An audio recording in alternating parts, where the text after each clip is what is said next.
Welcome everyone. आज का हमारा टॉपिक है रोबोटिक्स। जैसे कि आप सभी को पता है, रोबोटिक्स हमारा काफ़ी इंपॉर्टेंट रोल प्ले करता है ऑटोमेशन में। रोबोटिक टेक्नोलॉजी आने के बाद हमारा मैन्युफैक्चरिंग सिस्टम और असेंबली सिस्टम में काफ़ी इम्प्रूवमेंट हुआ है। हमारा जो मैन्युफैक्चरिंग स्पीड है वो इम्प्रूव हो गई है और काफ़ी कॉम्प्लेक्स सेव आप एक्यूरेटली बना सकते हो। और रोबोट आपके ऐसे जगह पर भी वर्क कर सकते हैं जहाँ पर आपका ह्यूमन वर्क नहीं कर सकते। मीन्स जो आपके हैजार्डियस कंडीशंस है वहां पर रोबोट काफी इजीली वर्क कर सकते हैं। और एक और चीज है, रोबोट आपके कंटिन्यूसली वर्क कर सकते हैं 24 आवर्स अ डे। ओके, सो ये सारे एडवांटेज है जो रोबोटिक टेक्नोलॉजी यूज करने से हमें मैन्युफैक्चरिंग सिस्टम में मिलते हैं। तो हम रोबोट को कैसे डिफाइन करेंगे? So according to robotic industry association, an industrial robot is a reprogrammable, multifunctional manipulator designed to move material, parts, tools, or specialized devices through variable programmed motion for the performance of variety of tasks. So ये जो definition है, ये definition दी है robotic industry association ने। Okay, एक particular variety of task perform करने के लिए आपने एक reprogrammable multi functional manipulator design किया है जो प्रोग्राम की हेल्प से वर्क करता है। ओके, सो आपका कोई भी रोबोट हो उसमें सर्टेन क्वालिटी और कैरेक्टरिस्टिक्स होनी चाहिए। तो वो क्वालिटीज कौन कौन सी है? पहली क्वालिटी है वह सेंसिंग एंड परसेप्शन क्वालिटी। जो भी रोबोट होगा वो अपने आसपास के एनवायरनमेंट को सेंस कर सके, आसपास के एनवायरनमेंट को डाटा स्टोर कर सके। ओके, सेकंड क्वालिटी है ability to carry out different task in almost similar manner as human can do. Okay, जो भी टास्क ह्यूमन कर सकता है रोबोट भी करना चाहिए इन ऑलमोस्ट सिमिलर मैनर, जैसे कि आपका ह्यूमन कर सकता है। ओके, थर्ड जो है आपका रोबोट जो है रीप्रोग्रामेबल होना चाहिए, क्योंकि रोबोट को वैरायटी ऑफ टास्क करना पड़ता है। जैसे ही आपका टास्क चेंज होगा तो उसकी प्रोग्रामिंग भी चेंज हो जाती है। तो अगर प्रोग्राम आपका रोबोट आपका रीप्रोग्रामेबल होगा और अगर आपका टास्क चेंज होता है तो प्रोग्राम के कंट्रोलर में जाके आप प्रोग्राम को चेंज कर सकते हो अकॉर्डिंग टू योर टास्क और आपका रोबोट टास्क परफॉर्म कर सकता है। फोर्थ क्वालिटी जो है वो है robot should be able to interact with human. Okay, robot के अंदर आपका यूजर इंटरफेस होना बहुत जरूरी है जिससे आपका ह्यूमन रोबोट से इंटरेक्ट कर सके, ताकि ह्यूमन जब भी टास्क चेंज हो तो ह्यूमन उसके with the help of user interface उसकी कोडिंग और प्रोग्रामिंग चेंज कर सकते हैं। तो ये 4 बेसिक क्वालिटीज है जो हर रोबोट में होनी चाहिए। ओके, कोई भी रोबोट देख लोगे या रोबोटिक टेक्नोलॉजी देखोगे आप तो ये 4 क्वालिटी रोबोट में जरूर होगी। Next, there are certain laws of robotics, जो जब भी आप रोबोटिक टेक्नोलॉजी का यूज करोगे या फिर कोई भी रोबोट डिजाइन करोगे तो ये लॉ जरूर फॉलो होना चाहिए। तो इसमें फर्स्ट लॉ क्या है कि आपका रोबोट ह्यूमन बीइंग को हार्म नहीं कर सकता। ओके, कभी भी रोबोट है वो आपका ह्यूमन बीइंग को हार्म नहीं करना चाहिए। सेकेंड लॉ है आपका, जो रोबोट है, जो भी ह्यूमन बीइंग ने रोबोट को ऑर्डर दिया है तो उस ऑर्डर को फॉलो करेगा until or unless it conflict with the first law। Okay, ठीक है, रोबोट जो है ह्यूमन का ऑर्डर ओबे तो करेगा लेकिन फर्स्ट लॉ भी वॉलेट नहीं करना चाहिए। ओके, जो कहता है कि आपका ह्यूमन को हार्म नहीं करेगा रोबोट। ओके, थर्ड लॉ है robot must protect itself. Okay, अपने आप को रोबोट को प्रोटेक्ट करना चाहिए until or unless it is in conflict with the first and second law. अपने आप को रोबोट प्रोटेक्ट तो कर सकता है लेकिन फर्स्ट और सेकेंड लॉ को भी वॉयलेट नहीं करेगा। ओके, ये 3 लॉ है आपके रोबोटिक टेक्नोलॉजी में। जब भी आप रोबोट डिजाइन करो तो वो इन तीनों लॉ को जरूर फॉलो करना चाहिए। Basic structures, next is your basic structure जिसको हम बोलते हैं anatomy. Okay, basic structure of robot. Robot में जो बेसिक कंपोनेंट है उसमें फर्स्ट कंपोनेंट आपका आता है मैनिपुलेटर मैकेनिकल मैकेनिज्म। ओके, ये एक ऐसा मैकेनिज्म होता है जो रोबोट के डिफरेंट डिफरेंट पार्ट्स को रिलेटिव मोशन प्रोवाइड करता है। इसके अंदर आपके रिजिड लिंक एंड जॉइंट्स होते हैं। ओके, सेकंड आपका है एक्ट्यूएटर्स। एक्ट्यूएटर्स आप यूज करते हो to provide the used for moving और कंट्रोलिंग द मैकेनिज्म। जो आपका मैकेनिकल मैकेनिज्म है ना, इसको कंट्रोल करने के लिए, मूव करने के लिए आपका करते हो एक्चुएटर उसमें प्रोवाइड करते हो रोबोट्स में। नेक्स्ट आपका है सेंसर। सेंसर आपका यूज किया जाता है for sensing the surrounding environment. Okay, robot surrounding environment को सेंस करके डाटा कलेक्ट करता है और वो डाटा फिर सेंड करता है कंट्रोलर को। और कंट्रोलर क्या काम करता है, आपका जो इंफॉर्मेशन प्रोवाइड की है सेंसर्स ने, उसकी हेल्प से वो क्या करता है, कमांड सेंड करता है एक्चुएटर्स को, और उसके बाद actuator according to the command आपका जो टास्क है उसको कैरी आउट करता है।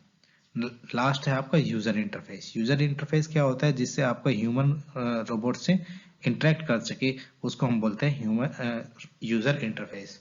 ठीक है, इसका होना इसलिए जरूरी है क्योंकि आपके अंदर जो प्रोग्रामिंग करोगे, आप रोबोट के अंदर कमांड डालोगे, कोडिंग करोगे, प्रोग्रामिंग करोगे, वो यूजर इंटरफेस की हेल्प से ही आप प्रोग्रामिंग करोगे रोबोट के अंदर। ओके, तो ये 5 आपके बेसिक एलिमेंट्स है, कंपोनेंट्स है जो रोबोट्स में होने चाहिए। 4 and 5. Next is your robotic joint. There are basic 5 joint. First one is your linear joint. इसको हम L joint भी कहते हैं। ये joint आपका linear sliding motion provide करता है between the links. बट इस joint में क्या है, आपका एक्सिस जो है इनपुट और आउटपुट लिंक है, जैसे कि आप यहाँ पे देख रहे हो, ये है आपका इनपुट लिंक और ये है आपका आउटपुट लिंक। तो इन दोनों का एक्सिस आपस में पैरेलल है। सेकेंड ज्वाइंट आपका ऑर्थोगोनल ज्वाइंट होता है, जिसको हम ओ ज्वाइंट भी कहते हैं। ये भी आपका लीनियर स्लाइडिंग मोशन प्रोवाइड करता है, जैसे कि एल ज्वाइंट में होता था हमारा लीनियर स्लाइडिंग मोशन। लेकिन इस ऑर्थोगोनल ज्वाइंट में हमारे पास जो इनपुट लिंक है, ये हमारा इनपुट लिंक है और ये हमारा आउटपुट लिंक है। इनपुट और आउटपुट लिंक के जो एक्सिस है वो परपेंडिकुलर होते हैं एक दूसरे के। थर्ड ज्वाइंट हमारा रोटेशनल ज्वाइंट। रोटेशनल ज्वाइंट हमें रोटेशनल रिलेटिव मोशन प्रोवाइड करता है, और इसमें जो आपका रोटेशनल एक्सिस है वो इनपुट और आउटपुट लिंक के परपेंडिकुलर होगा। ये हमारा इनपुट और आउटपुट लिंक है और ये हमारा है रोटेशनल एक्सिस, जो इसके ये रोटेशन है और इसका एक्सिस आपका परपेंडिकुलर है इनपुट और आउटपुट लिंक के। फोर्थ हमारा ज्वाइंट है ट्विस्टिंग ज्वाइंट, जिसको हम टी ज्वाइंट भी कहते हैं। ये भी हमें रोटेरी मोशन ही प्रोवाइड करता है, जैसे हमारा रोटेशनल ज्वाइंट था ना, आर ज्वाइंट, वो ये भी हमारा उसी टाइप का ज्वाइंट है जो हमारा रोटेरी मोशन प्रोवाइड करता है। लेकिन इसके अंदर जो एक्सिस है रोटेशन एक्सिस, वो इनपुट और आउटपुट लिंक के पैरेलल होगा। ओके, यहाँ पर जो है रोटेशनल एक्सिस जो है वो इनपुट और आउटपुट लिंक के पैरेलल होगा। पीछे जो था आपका रोटेरी ज्वाइंट, उसमें जो एक्सिस ऑफ रोटेशन है वो इनपुट और आउटपुट लिंक के परपेंडिकुलर होता है, लेकिन इसमें आपका जो एक्सिस ऑफ रोटेशन है वो इनपुट और आउटपुट लिंक के पैरेलल होगा। ओके, फिफ्थ ज्वाइंट है आपका रिवॉल्विंग ज्वाइंट। रिवॉल्विंग ज्वाइंट को हम वी ज्वाइंट भी कहते हैं।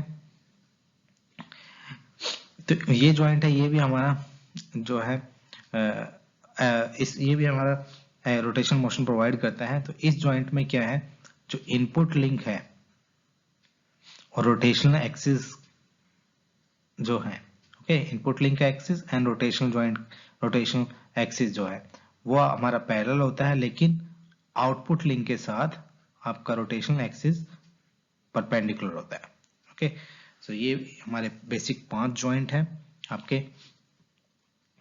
5 ज्वाइंट, फर्स्ट वन जो है that is your linear joint, second one is your orthogonal joint, third one is your rotational joint, fourth one is your twisting joint and fifth one is your V joint. Okay, revolving joint भी हम बोलते हैं। next is your robotic motions. Robot का जितने भी आप task perform करते हो, रोबोट के एंड में एक एंड इफेक्टर लगा होता है, जिसके आप देख रहे हो ना यहाँ पर, ये है आपका एंड इफेक्टर। एंड इफेक्टर आपका एक हैंड की तरह होता है। ओके, यही है जो आपके सारे टास्क परफॉर्म करता है। सो इस एंड इफेक्टर को मोशन प्रोवाइड करने के लिए रोबोट के अंदर आर्म लगी होती हैं और रिस्ट लगा होता है। ओके, सो तो रोबोट के अंदर बेसिकली आपके 6 मोशन होते हैं, जिसमें से आपके 3 मोशन आपके आर्म एंड बॉडी मोशन होते हैं और 3 मोशन आपके रिस्ट मोशन होते हैं। Okay, arm and body motion. Arm and body motion में फर्स्ट आपका आता है vertical traverse motion. Vertical traverse motion जैसे कि आप यहाँ पे देख रहे हो, ये आपका है वर्टिकल ट्रावर्स मोशन। इसमें क्या होता है, जो आपकी आर्म है वो अप एंड डाउन आपका मूव करता है। सेकंड मोशन है आपका radial traverse motion. Radial traverse motion जैसे कि आप ये देख रहे हो, radial traverse motion. Radial traverse motion आपका in and out of arm, arm का इन एंड आउट मोशन आपका रेडियल ट्रावर्स मोशन है। Third motion is rotational traverse motion. आप यहाँ पर देख रहे हैं rotational traverse motion. Rotational traverse motion क्या है, आपका जो आर्म है वो वर्टिकल एक्सिस के अराउंड रोटेट करेगा। ओके, रोटेशन, ये है आपका रोटेशनल ट्रावर्स मोशन। तो ये 3 मोशन है जो आर्म एंड बॉडी मोशन होते हैं। अनदर 3 मोशन जो है वो रिस्ट मोशन है। ओके, सो इसमें रिस्ट मोशन में सबसे पहले आपका आता है रिस्ट स्वाइवल मोशन। यहाँ पर आप देख रहे हो, ये है आपका रिस्ट स्वाइवल मोशन जिसमें आपका रिस्ट का रोटेशन होता है। ओके, सेकंड मोशन आपका wrist band motion. This one is your wrist band motion. इसमें आपका जो रिस्ट है वो बेंड होगा, इस तरीके से मूव करेगा। Okay, up and down movement करेगा रिस्ट का। थर्ड है आपका रिस्ट या मोशन। इसमें आपका राइट और लेफ्ट स्वाइवल होगा रिस्ट का। ओके, यहाँ पर दिस वन इज रिस्ट या मोशन। तो ये आपके 3 रिस्ट मोशंस हैं। तो टोटल आपके 6 मोशन हो गए। 3 मोशन आपके आर्म एंड बॉडी मोशन है जिसमें आपका वर्टिकल ट्रावर्स आता है, रेडियल ट्रावर्स आता है एंड रोटेशनल ट्रावर्स आता है। अनदर 3 मोशन आपके रिस्ट मोशंस है जिसमें आपका रिस्ट स्वाइवल आता है, रिस्ट बेंड मोशन आता है और रिस्ट या मोशन आता है। इन 6 बेसिक मोशंस की हेल्प से आपका रोबोट जो है अपना टास्क परफॉर्म करता है। लास्ट आपका रोबोट के एडवांटेज और डिसएडवांटेज क्या है। ओके, फर्स्ट एडवांटेज है रोबोट का कि रोबोट आपका हैजार्डियस एनवायरनमेंट में भी वर्क कर सकता है। हैजार्डियस एनवायरनमेंट मींस आपका वो एनवायरनमेंट जहां पर ह्यूमन बीइंग वर्क नहीं कर सकते हैं। ओके, सेकंड, आपका रोबोट को कोई एनवायरनमेंट कंफर्ट की जरूरत नहीं होती। It can work in any environment. Okay, जैसे कि स्पेस में क्या होता है, आपका रोबोट ही वर्क करते हैं, ह्यूमन वर्क नहीं कर सकते हैं। ओके, तो हम क्या स्पेस में रोबोट्स यूज करते हैं। अनदर प्लेनेट पे जैसे मार्स है, मार्स पर भी हम रोबोट ही भेजते हैं, वहां पर भी हम रोबोट का ही यूज करते हैं। ओके, थर्ड आपका है robot have a repeatable precision at all times. Okay, एक ही टाइप की क्वालिटी के प्रोडक्ट आपको, सेम क्वालिटी प्रोडक्ट आपको बार बार मिल सकता है, मैनी नंबर ऑफ टाइम्स मिल सकते हैं। तो रिपीटेबल प्रिसीजन जो है रोबोट में काफी अच्छा होता है और रोबोट आपके ह्यूमन बींग से ज्यादा एक्यूरेट होते हैं। ओके, रोबोट के यूज से आपकी प्रोडक्टिविटी इंक्रीज होगी, सेफ्टी इंक्रीज होगा, एफिशिएंसी इंक्रीज होगी, क्वालिटी ऑफ प्रोडक्ट भी इंक्रीज होगी। ओके, ये आपके 5 एडवांटेज है। डिसएडवांटेज में सबसे फर्स्ट आपका रोबोट काफी कॉस्टली होते हैं। ओके, कॉस्ट बहुत ज्यादा होती है रोबोट की, इसलिए रोबोट जो है वो आपको लार्ज स्केल इंडस्ट्रीज में देखने को मिलेंगे, स्मॉल स्केल इंडस्ट्रीज में नहीं देखने को नहीं मिलेंगे। मीडियम स्केल में किसी किसी इंडस्ट्री में देखने को मिल जाएंगे, लेकिन जो लार्ज स्केल इंडस्ट्री है उसमें आपको सभी में मैन्युफैक्चरिंग मोस्टली असेंबली लाइंस में तो रोबोट आपको लार्ज स्केल इंडस्ट्री में मिलेंगे ही मिलेंगे देखने को। ओके, तो स्मॉल स्केल इंडस्ट्री में इसलिए नहीं मिलते क्योंकि रोबोट काफी आपके कॉस्टली होते हैं। ओके, सेकंड डिसएडवांटेज, रोबोट की आपकी लिमिटेड कैपेबिलिटी होती है। ओके, थर्ड है आपका रोबोट इमरजेंसी सिचुएशंस में रोबोट की कैपेबिलिटी रोबोट लैग करता है इमरजेंसी सिचुएशंस में। ओके, रोबोट इतना इजीली एज पर इमरजेंसी सिचुएशन में रिस्पॉन्ड नहीं कर पाता है। तो these are the robotic advantage and disadvantage. So ये आपका रोबोट का बेसिक ओवरव्यू था। सो ये जो रोबोटिक का टॉपिक है ये आपका डिप्लोमा लेवल का टॉपिक है। ओके, पॉलिटेक्निक स्टूडेंट्स के लिए है, तो इसलिए रोबोटिक में सिर्फ यही है। Okay, so that's all for today.